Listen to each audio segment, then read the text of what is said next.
ఒక యువకుడి అంతిమ యాత్రలో వరంగల్ ఏసీపీ ప్రశాంత్ రెడ్డి చేసిన మృతుడి మిత్రులను ఉద్దేశించి భావోద్వేగంగా మాట్లాడారు.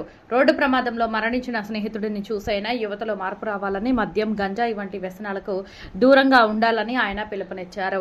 జీవితం మళ్లీ రాదు, చెడుకు ప్రేరేపించే స్నేహాన్ని వదులుకోండి అంటూ ఆయన ఇచ్చిన సందేశం అందరినీ ఆలోచింపజేస్తుంది.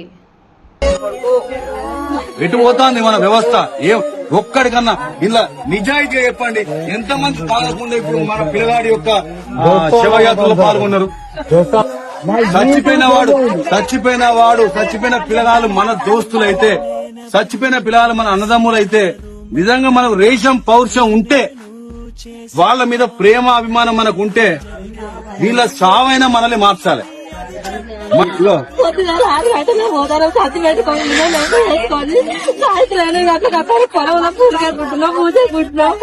పిల్లల కొరకు మా కడుపు కొరకని పోతారం తాగి ఇట్లా రోడ్ల పాటు తీసుకోవాలి.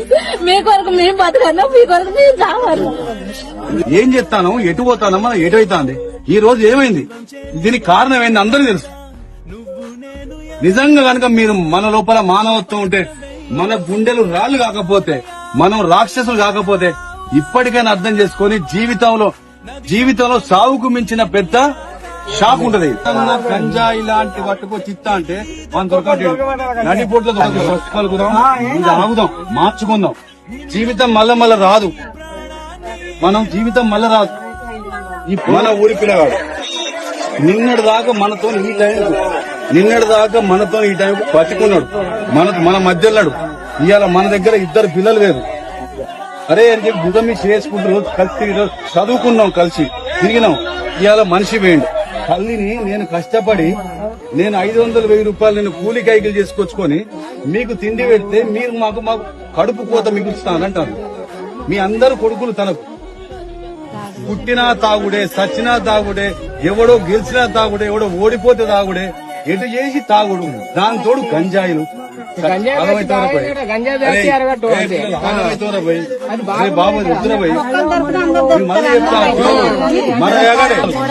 మన ఊళ్ళకెళ్ళి ఈ రోడ్ల మీద రక్తాలు దుస్తులు మార్చాలి, మీ అందరి గుణాలు మార్చాలి, మీ అందరి ఆలోచనలు మార్చాలి. ఇవాళ మీరందరూ ఆయన కొడుకులు కావాలి. అప్పుడే నిజంగా మీ దోస్తుకి ఇచ్చిన మీరు నివాళి, నిజమైన నివాళి మీ దోస్తుకి ఇచ్చేందంటే, తండ్రి కొడుకును పోగొట్టుకున్న తండ్రికి మేమందరం బాబు మీ కొడుకులమే.